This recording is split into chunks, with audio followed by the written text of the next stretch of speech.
चंद्रपुर शहर भाजपा जिलाध्यक्ष तथा पूर्व नगर सेवक और उप महापौर श्री राहुल भाऊ पावड़े की ओर से पार्थशर समाचार को 4 वर्ष पूर्ण करके 5वें वर्ष में सफलतापूर्वक पदार्पण करने हेतु हार्दिक अभिनंदन और शुभकामनाएं।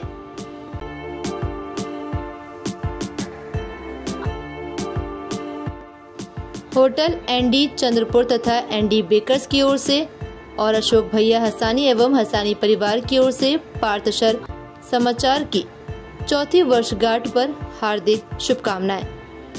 केंद्र सरकार ने बुधवार को सदन में वक्फ बिल पेश किया। केंद्रीय अल्पसंख्यक मंत्री किरेन रिजिजू ने बिल को पेश किया, जिसके बाद लोकसभा पर चर्चा की। विपक्ष लगातार बिल को लेकर सरकार पर हमलावर है। विपक्ष का आरोप है कि उद्योगपतियों के लिए सरकार वक्फ की जमीन पर कब्जा करना चाहती है। विपक्ष के आरोपों पर महाराष्ट्र के मुख्यमंत्री देवेंद्र फडणवीस ने जवाब दिया। फडणवीस ने कहा कि विपक्ष वोट और तुष्टीकरण के लिए झूठे आरोप लगा रही है। जेपीसी के दौरान किसी ने ही आरोपी को लेकर कोई सबूत पेश नहीं कर पाया है, लेकिन अब झूठ बोलकर गुमराह करने का काम किया जा रहा है। साथ ही मुख्यमंत्री ने विपक्ष पर तलवे चाटने की राजनीति का आरोप भी लगाया है। मुंबई में पत्रकारों से बात करते हुए फडणवीस ने कहा कि मेरा मानना है कि वक्फ बिल पूर्ण रूप से पारित होगा। बिल में धर्मनिरपेक्ष शब्द का अर्थ देखा जा रहा है। मुस्लिम महिलाओं को वक्फ बोर्ड में जगह मिलेगी। ये विधेयक किसी भी समुदाय के खिलाफ नहीं है। ये विधेयक धार्मिक मान्यताओं के विरुद्ध भी नहीं है। विपक्ष संसदीय समिति के समक्ष इस संबंध में एक भी साक्ष्य प्रस्तुत नहीं कर सका। ऐसी बातें तब प्रस्तुत की जाती हैं जब कुछ नहीं बचता।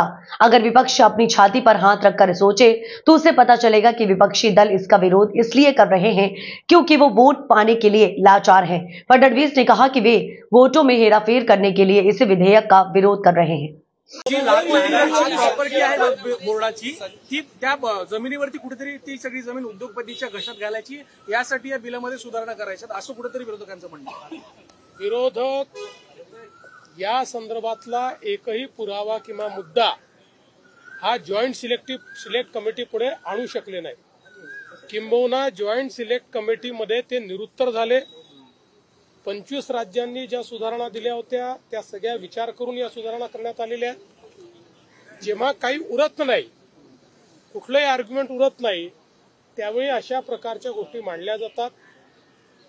मला असं वाटतं की विरोधकांनी आपल्या छातीवर हात ठेवून जर निर्णय केला तर या बिलाच्या बाजूनेच ते निर्णय करतील, पण त्यांना केवळ लांगुलचालन करायचं आहे, केवळ मतांची लाचारी आहे, त्यामुळे पाय चाटायचे आहेत आणि म्हणून या बिलाचा ते विरोध करतात। लोकसभेत चर्चा सुरू झाली, परंतु अद्यापही ठाकरे गटाकडून कुठलीही भूमिका स्पष्ट करण्यात आलेली नाहीये।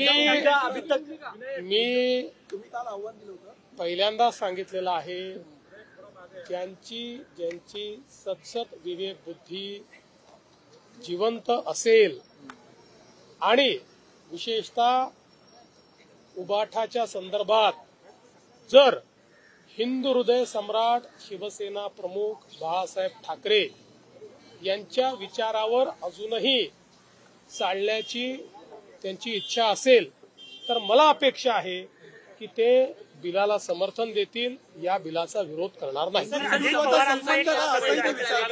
वक्फ बोर्ड आणि हिंदुत्वाचा संबंध काय असाही ते प्रश्न तुम्हाला उपस्थित काल तुम्ही जी पोस्ट केली त्यावर कोण करताय? ठाकरे गट आणि संजय राऊत। तुम्हाला मी 10 वेळा सांगितलंय माझ्या लेवलचे प्रश्न विचारत जा, आता मला तुमच्या बुद्धीची क्यू करावी लागेल। आज 100 दिवसांचा आढावा आणि सचिवांची बैठक सुद्धा झाली, काय की पॉइंट्स होते, कुठल्या मुद्द्यांवर चर्चा होती? 100 दिवसाच्या आढाव्याच्या संदर्भात आज 26 विभागाचे सचिव आणि मंत्री आम्ही निमंत्रित केले होते। जो 100 दिवसाचा आराखडा त्यांनी सादर केला होता, या 26 डिपार्टमेंटचे एकूण 938 पॉइंट्स होते ज्याच्यावर त्यांना काम करायचं होतं। मला अतिशय आनंद आहे की त्यातल्या 411 पॉइंट्सवर त्यांचं काम पूर्ण झालेलं आहे, म्हणजे 44% काम पूर्ण झालंय। 372 पॉइंट म्हणजे 40% पॉइंट्स असे आहेत की ज्या पॉइंट्सवर काम अंतिम टप्प्यामध्ये आहे, जे काम निश्चितपणे वेळेत पूर्ण होणार आहे। केवळ 16% 155 मुद्दे असे आहेत, 16% मुद्दे की ज्याच्यावर काम अद्यापही मागे पडलेलं आहे। त्याच्याकरता त्यांनी काय अडचणी आहेत त्या सांगितलेल्या आहेत। त्यांना मी 15 दिवसाचा वेळ वाढवून दिलेला आहे आणि त्यांना सांगितलंय की 31 एप्रिलपर्यंत किंवा 1 मे पर्यंत हे जे 16% आहेत तेही काम त्यांनी पूर्ण केलं पाहिजे.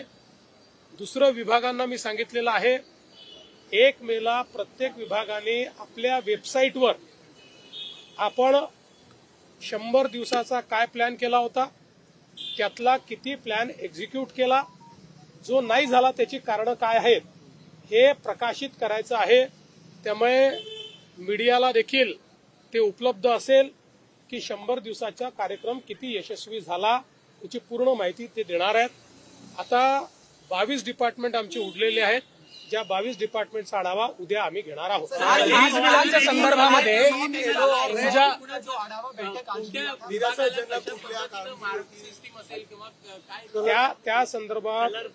त्या संदर्भात आम्हाला काही माहित नाही, ते आम्ही करत नाहीये.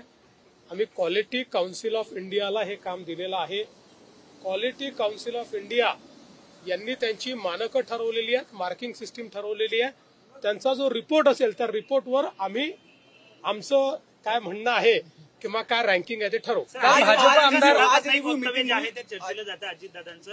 ते असे म्हणतात की काकांच्या आशीर्वादाने माझं सगळं व्यवस्थित सुरू आहे, त्यामुळे राजकीय चर्चा चांगलं आहे. मोठ्यांचे आशीर्वाद नेहमी घ्यायचे असतात, त्यामुळे काकांना आशीर्वादापुरतच त्यांनी आता मर्यादित ठेवलं हे तुम्ही लक्षात घेत नाही. काल भाजप आमदार सुरेश दसांनी एक विधान केलं, बिश्नोई गँगच्या माध्यमातून असल्या विधानांवर मी काय उत्तर द्यायचं. हे जे काही रोज बीडमध्ये कोणी हे विधान करतं, कोणी ते विधान करतं, मला असं वाटतं की तुमच्याकडे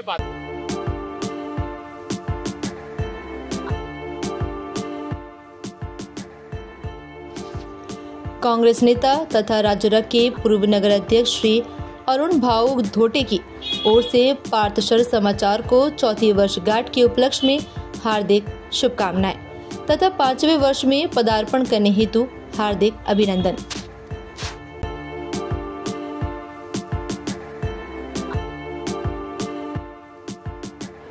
श्रावणी एंटरप्राइजेज बिल्डिंग मटेरियल सप्लायर और transporter proprietor Mithilesh Channe mobile number 9420770077 पार्थशर समाचार को उनकी 4वीं वर्षगांठ के उपलक्ष्य में हार्दिक शुभकामनाएं।